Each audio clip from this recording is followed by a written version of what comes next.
ఆకాశవాణి ప్రాంతీయ వార్తలు చదువుతున్నది బాలకృష్ణ ఎల్లాప్రగడ. ముందుగా ముఖ్యాంశాలు. ఈడీ, సిబిఐ పనిలో జోక్యం చేసుకునే అధికారం ప్రధానమంత్రికి సైతం లేదని నరేంద్ర మోదీ అన్నారు. ముఖ్యమంత్రి వైఎస్ జగన్మోహన్ రెడ్డి బస్సు యాత్ర ఇవాళ విశాఖపట్నం నగరంలో సాగనుంది.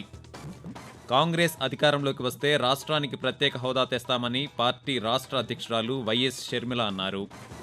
ఒకవైపు వడగాల్పులు, మరోవైపు వర్షాలతో ఈ వారం దేశంలో మిశ్రమ వాతావరణ పరిస్థితులు నెలకొంటాయని వాతావరణ శాఖ తెలిపింది.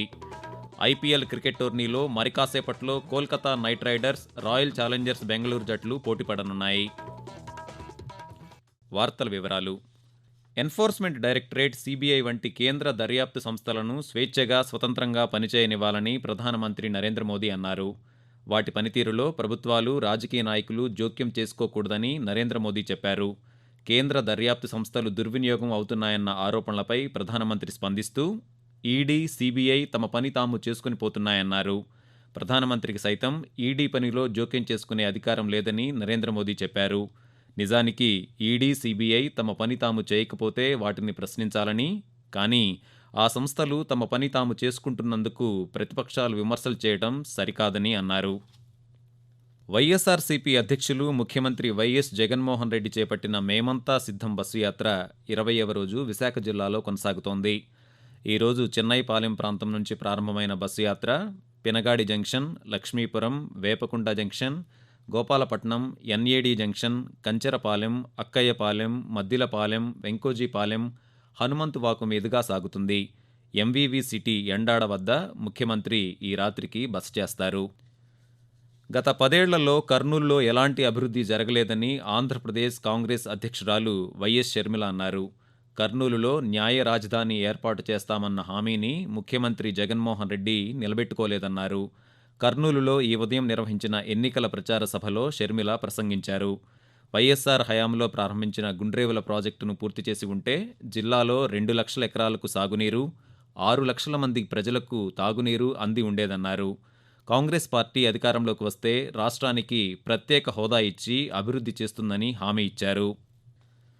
జనసేన అధ్యక్షుడు పవన్ కళ్యాణ్ ఈ సాయంత్రం 4 గంటలకు పశ్చిమ గోదావరి జిల్లా నర్సాపురంలోనూ, రాత్రి 7 గంటలకు భీమవరంలోనూ ఎన్నికల ప్రచార సభలు నిర్వహిస్తారు.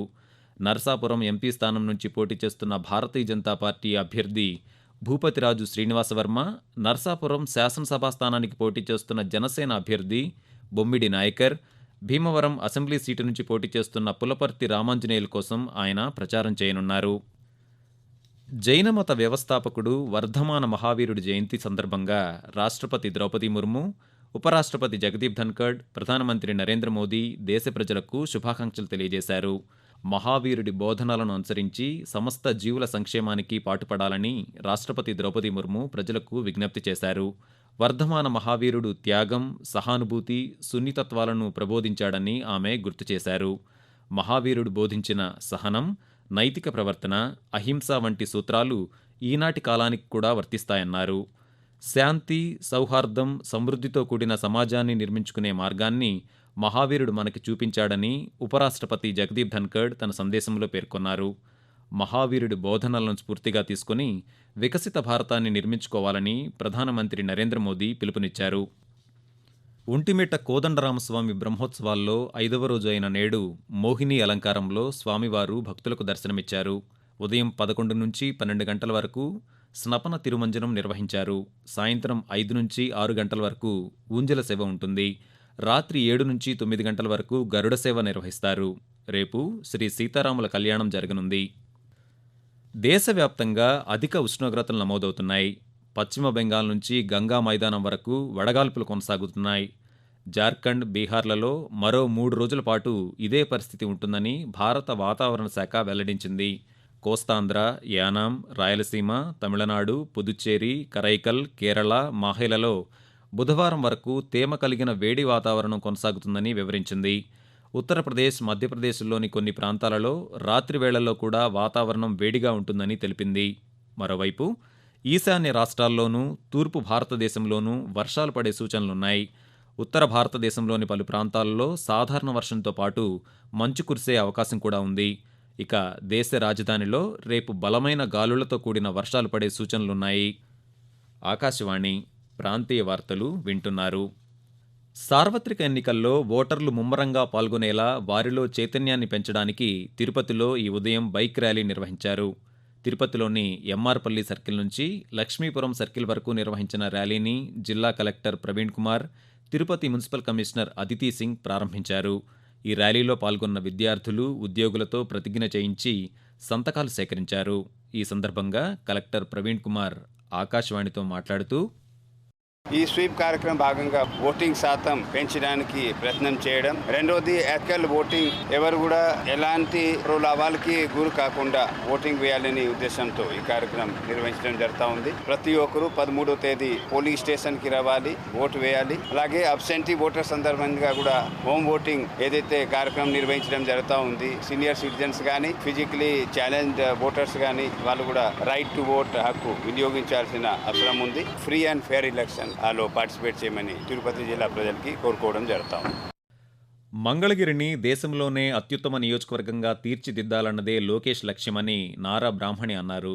తెలుగుదేశం పార్టీ నాయకులు లోకేష్ తరఫున ఆయన భార్య బ్రాహ్మణి మంగళగిరి నియోజకవర్గంలోని బేతంపూడి గ్రామంలో ప్రచారం నిర్వహించారు.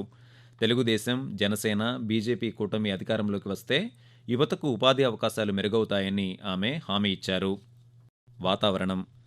రాష్ట్రంలో వడగాల్పులు కొనసాగుతున్నాయి. ఈరోజు 45 మండలాల్లో తీవ్ర వడగాల్పులు, 197 మండలాల్లో వడగాల్పులు, రేపు 70 మండలాల్లో తీవ్ర వడగాల్పులు, 116 మండలాల్లో వడగాల్పులు వీస్తాయని రాష్ట్ర విపత్తుల నిర్వహణ సంస్థ తెలియజేసింది. రానున్న 3 రోజుల్లో కొన్ని ప్రాంతాల్లో 43 నుంచి 46 డిగ్రీల గరిష్ట ఉష్ణోగ్రతలు నమోదయ్యే అవకాశం ఉందని పేర్కొంది. పార్వతీపురం మన్యం, విజయనగరం, తూర్పుగోదావరి, కాకినాడ, గుంటూరు, అనకాపల్లి, అల్లూరి సీతారామరాజు, ఎన్టీఆర్, పల్నాడు, ప్రకాశం, శ్రీకాకుళం, వైఎస్ఆర్ జిల్లాల్లో అధిక ఉష్ణోగ్రతలు, వడగాల్పుల ప్రభావం ఉంటుంది అని వివరించింది. మరోవైపు దక్షిణ కర్ణాటక నుంచి ఉత్తర తమిళనాడు వరకు కొనసాగుతున్న ద్రోణి కారణంగా ఈరోజు, రేపు కోస్తాంధ్ర, రాయలసీమల్లో అక్కడక్కడా తేలికపాటి నుంచి మోస్తరు వర్షాలు పడతాయని, కొన్ని చోట్ల పిడుగులు పడే అవకాశం ఉందని భారత వాతావరణ విభాగం తెలిపింది. అదే సమయంలో ఉక్కపోత, అసౌకర్య వాతావరణం కూడా కొనసాగుతుందని పేర్కొంది. ఐపీఎల్ క్రికెట్ టోర్నమెంట్లో ఈరోజు 2 మ్యాచ్లు జరగనున్నాయి. మధ్యాహ్నం 3:30 కోల్కతాలోని ఈడెన్ గార్డెన్స్లో జరిగే మ్యాచ్లో Kolkata knight riders royal challengers బెంగళూరుతో పోటీపడనుండగా, రాత్రి 7:30 మొహాలీలో జరగనున్న మరో మ్యాచ్లో గుజరాత్ టైటాన్స్ పంజాబ్ కింగ్స్తో పోటీ పడుతుంది. పోలింగ్ కేంద్రాల్లో దివ్యాంగులు, వయోవృద్ధులు ఓటర్ల క్యూలో వేచి ఉండకుండా వెంటనే ఓటు వేసేలా చర్యలు తీసుకోవాలని కర్నూలు జిల్లా కలెక్టర్ డాక్టర్ జి. సృజన ఆదేశించారు. పోలింగ్ కేంద్రాల్లో కల్పించవలసిన మౌలిక వసతుల విషయమై ఆమె నిన్న టెలికాన్ఫరెన్స్ నిర్వహించారు. ఈ సందర్భంగా మాట్లాడుతూ, దివ్యాంగులు, వయోవృద్ధులు, ట్రాన్స్జెండర్ ఓటర్లకు పోలింగ్ కేంద్రాల్లో అన్ని సౌకర్యాలు కల్పించాలని, వృద్ధుల కోసం చక్రాల కుర్చీలు, అంధుల కోసం బ్రెయిలీ భాషలో ఓటర్ స్లిపులు, ఇతర దివ్యాంగుల కోసం సహాయక కేంద్రాలను పోలింగ్ కేంద్రాల్లో ఏర్పాటు చేయాలని సూచించారు. ఎన్నికల విధి నిర్వహణలో భాగంగా ప్రతి వాహనాన్ని క్షుణ్ణంగా తనిఖీ చేయాలని బాపట్ల జిల్లా ఎస్పీ వకుల్ జిందాల్ స్థిర నిఘా బృందాలు ఎస్ఎస్టీలను ఆదేశించారు. సార్వత్రిక ఎన్నికల సందర్భంగా నగదు, మద్యం, ఇతర వస్తువుల అక్రమ రవాణాను అరికట్టడానికి జిల్లాలో ఏర్పాటు చేసిన స్థిర నిఘా బృందాల చెక్పోస్టులను ఆయన పరిశీలించారు. ఆకాశవాణి ప్రాంతీయ వార్తలు ముగించే ముందు ముఖ్యాంశాలు మరోసారి. ఈడీ, సీబీఐ పనిలో జోక్యం చేసుకునే అధికారం ప్రధానమంత్రికి సైతం లేదని నరేంద్ర మోదీ అన్నారు. ముఖ్యమంత్రి వైఎస్ జగన్మోహన్ రెడ్డి బస్సు యాత్ర ఇవాళ విశాఖపట్నం నగరంలో సాగనుంది. కాంగ్రెస్ అధికారంలోకి వస్తే రాష్ట్రానికి ప్రత్యేక హోదా తెస్తామని పార్టీ రాష్ట్ర అధ్యక్షురాలు వైఎస్ షర్మిల అన్నారు. ఒకవైపు వడగాల్పులు, మరోవైపు వర్షాలతో ఈ వారం దేశంలో మిశ్రమ వాతావరణ పరిస్థితులు నెలకొంటాయని వాతావరణ శాఖ తెలిపింది. ఐపీఎల్ క్రికెట్ టోర్నీలో మరి కాసేపట్లో Kolkata knight riders, royal Challengers Bengaluru జట్లు పోటీపడనున్నాయి. ఆకాశవాణి ప్రాంతీయ వార్తలు ఇంతటితో సమాప్తం.